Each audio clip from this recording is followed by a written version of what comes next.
Today we're going to be talking about making better decisions. Your decisions can change the direction and quality of your life. In fact, last week I talked about the fact that our friendships can affect what decisions we make that affect and change the quality and direction of our lives. You know, you are where you are because of choices you've made. You're who you are, a lot due to the choices and decisions you've made. Some of us, we know that the greatest regrets that we have are connected to decisions that we made. If you're like me, you can think of a number of those that you'd love to go back and just make one slight change or make that choice again, but make it differently. How to make the best possible decisions so that you can live your best life. Live your best life is a phrase that I started hearing more and more and more over the last couple of years. And I was watching some video on Facebook yesterday of small children living their best life. There was one little guy who was riding along on his tricycle and just loving every second of it. Then there was this kid that Lainey had picked a video out and showed me. This little guy, he was running from it was T-ball, he was running from third base to home, but he knew that you're supposed to do this with your arms. But he was moving about 6 inches at a time doing this. And the coach came up and he just waved him off. And however long it took long enough for him to get to the home plate, and then he slid. Living his best life, the joy that he was having in doing that. But you know, the biggest decisions in life that we make to live our best life are made with our emotions. In fact, research indicates that it's with our emotions. If we didn't have our emotions, we wouldn't make a number of the decisions we make. They're very key to making the right decisions, but they're also known for leading us to make the wrong choices. Our emotions are often what gets us into trouble. For example, have you ever made a bad relationship decision? No show of hands. But those bad relationships that at the time it seemed right, you were in love or you were in something, and whatever it was you were in, it was emotional. Relationships are emotional. Your mama tried to tell you not to go there. Your friends tried to warn you that it wasn't a good relationship. And looking back, you say to yourself, you know, I should have known. I should have known. I should have listened. I should have seen that freight train coming down the tunnel. How about this one? Anybody ever make a bad purchasing decision? How many pieces of exercise equipment have I taken to Goodwill or those kinds of things? Of course we've made those decisions. We all have. But you know, once you get your heart set on it, once you've decided, there's just no turning back. Then there are those decisions that we make in life that sometimes make a lot of difference, but I would call those unanticipated decisions. Have you ever had a friend who really was becoming toxic? You were being influenced by this person, and others came to you and said, you know, you need to step back from this person. They're bringing you down. They're making you into someone that I know you're not really that person. And so you have a choice to make. You know, and either way you go, you lose something. If you walk away from the friend, you lose a friendship. And if you stay, you tend to lose something as well. You can't have it both ways. Perhaps you've been in a circumstance at work and you've seen something that wasn't going quite the way it should, even borderline unethical. Do I tell my boss? Do I say something to anybody? Well, that's a dilemma, because either way, you're going to lose something. You risk losing your job, or you risk being a part of something that's unethical. You can't have it both ways. Another dynamic that makes decision-making really difficult is this. We never know what hangs in the balance of the decisions we make. Think about that. One of the key decisions you've made in your life, and you never really knew what hung in the balance because it takes a long time for those things to play out. For example, and these are a couple of extreme examples, but for instance, if George Washington had allowed Congress to make him king instead of insisting on a different structure, that one man, one decision change the world. Just like this one. Dr. Martin Luther King Jr. had decided to stay up north and not come down south when he saw all that was going on and needed to be corrected. Think of the difference there might be in the world today had he not gotten engaged. You know, the results of these one decision, these decisions these men made play out every day. Our decisions have generational implications. For some of you here today, your life would be different if your father or mother had not chosen to keep picking up that bottle. If your mom hadn't run off and left you with your brother and sister in the care of your father. Or maybe it was your dad or mother who conquered that habit and kept the family together. Or your mom navigated through those struggles and was able to stay and have a fulfilling life herself with the family. The point is, we never really know. Our private decisions, you see, don't stay private. Our decisions impact other people. So today we're going to look at 3 questions. Today we're looking at one question of 3 questions we're going to ask in a series of 3 messages. The first one is really one of the toughest. Am I being honest with myself? It's a real pivotal question. Am I being honest with myself? I'm going to add a little something to it and say, am I being honest with myself really? This is why it's so important. We are all incredible salesmen when it comes to convincing ourselves of things, selling ourselves on bad ideas. We build arguments and cases for decisions that would make Perry Mason proud. Think back to your last dessert. Well, I didn't have dessert at lunch, so a little dessert now won't hurt anything, right? I've been working hard lately. I deserve something sweet. Now, how you make the connection from working hard to eating something sweet, that's a long journey, but I've made that journey. And I've made this one as well. I'm planning to exercise tomorrow. That doesn't even make sense that I would do that now. I probably should hold off because I'm going to try to invest more in that tomorrow. Nobody's better at selling you on stuff that harms you than you. Here's why. We all are expert salesmen and we have confirmation bias. The tendency to interpret new evidence as confirmation of one's existing beliefs or theories. You know, we see what we want to see. We hear what we want to hear. And when information comes to us that doesn't fit that belief, we just toss it away or we tune it out. Consequently, we've all sold ourselves on what to do to the neglect of what we ought to do. Why? Because you're a sucker for you and I'm a sucker for me. Having a piece of cake now and then is not a big deal, but there are some decisions on which your entire future hinges. When you talk yourself into some things, you pay. In some cases, you pay for the rest of your life. You have a DUI or a felony conviction that raises its head on occasion for a job application or other types of relationships. You're disconnected from children, perhaps for a decision that you made. Don't you wish you could go back and talk yourself out of what you talked yourself into? Let's face it, we've all talked ourselves into things that we can't easily get out of. Here are 3 examples. Dumb purchases, we talked about doomed relationships, and destructive habits. All of these can be avoided if we pause and ask ourselves, being honest with myself, really? You rarely have to sell yourself on a good idea or the right thing to do. You don't have to really persuade yourself. It's obvious. You don't have to just push hard on a sales pitch to yourself or even the responsible thing to do. It's fairly straightforward. But when you're selling yourself on something, it's time to hit the pause button and ask, am I being completely honest with myself, really? And if so, why am I having to sell myself so hard? Maybe a diagram will help.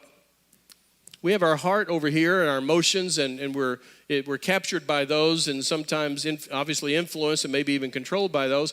And we tell our brain certain things. We tell our brain, I really want that. I see that and I want it and I want to go after it. We tell ourselves that enough till eventually the what becomes a need. a what becomes a need. You know, most of the time we know better. We listen to our convoluted reasons to the point where we believe ourselves. So we need to look at those things that we should choose and those things that we're tempted to choose. You know, it's odd because we're all committed to doing what's best for ourselves. We're all self-interested. You ask somebody, well, do you want to be healthy? Of course I do. Do you want to be stable financially? Of course I do. Do you want to have healthy relationships, strong, stable relationships? Of course I do. So why is self-control so difficult when we would swear we really want what's best for ourselves? Why are we so prone to self-deceit and self-destruction? You know, one of the best explanations for this confusing reality comes from the lips of an ancient prophet, Jeremiah. Jeremiah was an advisor to kings who would have been much better off if they had listened to him. Those kings had a tendency to ignore the warnings.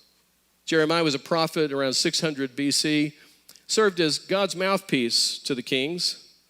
And time after time, we would hear about the stories of him warning them of the dangers of breaking the arrangement with God. Time after time, kings would ignore Jeremiah's advice, and of course, with the same outcome, over and over. For example, young King Jehoiakim thought it would be a good idea to lead a rebellion against Nebuchadnezzar. Now, Israel was a puppet state in paying tribute to the Babylonian Empire and paying tribute to Nebuchadnezzar in Babylon. But he said, we're going to quit doing that. I've decided that Israel is done. Let's take a look at a map. You see Jerusalem over here to the left? Israel at that time wasn't a lot larger than that little area right there. And look at the Babylonian Empire. For him to decide to go after Babylon, to go after Nebuchadnezzar, is just incredible. It would be akin to Paducah, Kentucky, declaring war on the United States. That's the difference in scale. So Jeremiah goes to Jehoiakim and tells him, not only is it a bad idea, but it's in direct opposition to God's will. But by the time Jehoiakim had made his decision, he'd sold himself on it. By the time he heard enough from Jeremiah, there was no turning back. So Nebuchadnezzar invaded Israel, took Jehoiakim off the throne, and replaced him with a new king, Zedekiah. Now Nebuchadnezzar took Jehoiakim to Babylon, and he added him to his king collection. You see, every time that he would conquer an area or conquer a country, he would take the king, and he had a collection of kings that he adorned in gold chains, and he had them paraded out at certain public events. And when they were paraded, you would see them walking in a straight line with one hand on the shoulder of the person in front of them, the other king, because they were all blinded. Nebuchadnezzar took them, his king collection, he blinded them, adorned them in gold chains to parade them. Well, Zedekiah, back in Jerusalem, decides he's going to do the same thing Jehoiakim tried. I'll do it better. I'll make it work. Jeremiah said, don't. He said it so much that Zedekiah had Jeremiah put into a well so that he wouldn't have to listen to him. Sure enough, Nebuchadnezzar returns and lays siege to the city, and Zedekiah is forced to watch his family cut down in front of him. The last thing he saw, because he too became a part of the king collection, a part of the blinded king collection. You know, when we hear a story like that, you wonder why. Why did they make this crazy choice? It was clear to a casual observer that this was not going to end well. Interestingly enough, it was during Jeremiah's interactions with Zedekiah that he penned the words that actually explain why all of us are so prone to self-deception, so good at selling ourselves on really bad options. Here's what he writes. The heart is deceitful above all things. That's pretty straightforward. You know, it's interesting. If you were to tell me that I know this guy named Bill Jones, but he is very deceitful, you stay away from him, I would be on alert. But what Jeremiah is saying, it's our heart that's deceitful. It is what it is.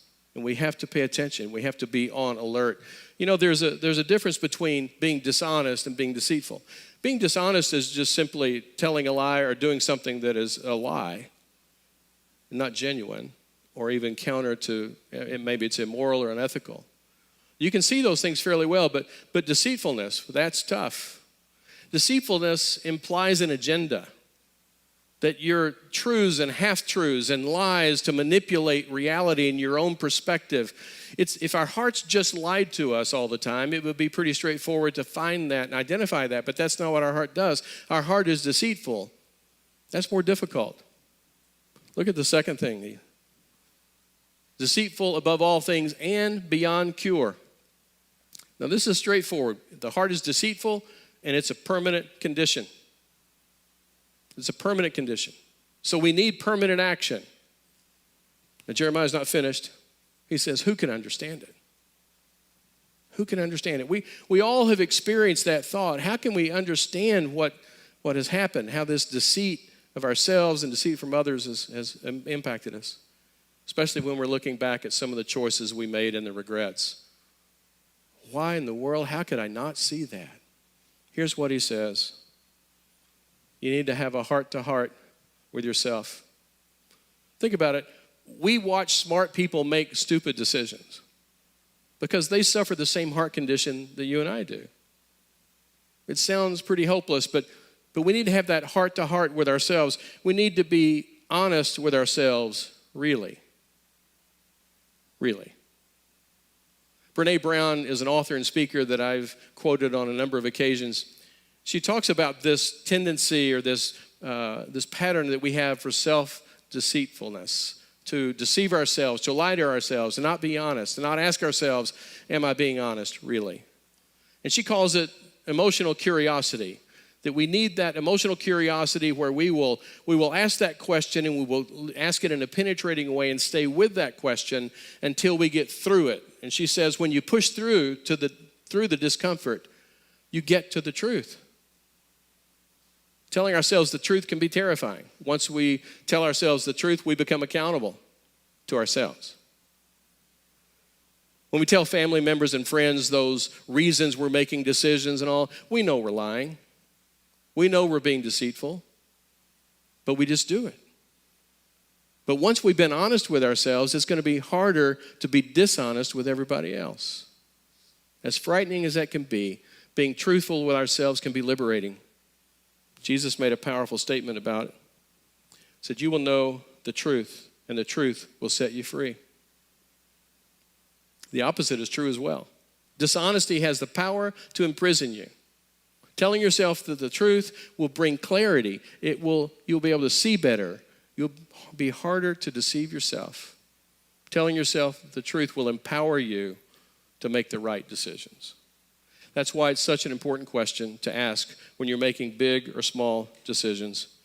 Am I being honest with myself, really? As I close, I'm going to ask a series of questions. Most of these won't have anything to do with your current situation or maybe your circumstance ever, but perhaps one or two will. But these are the kinds of questions we need to ask ourselves if we're being honest with ourselves, really. The truth can be terrifying, but empowering. What's the real reason you don't call your kids? What's the real reason you're buying fill in the blank? What's the real reason you continue to go out with him or her or them?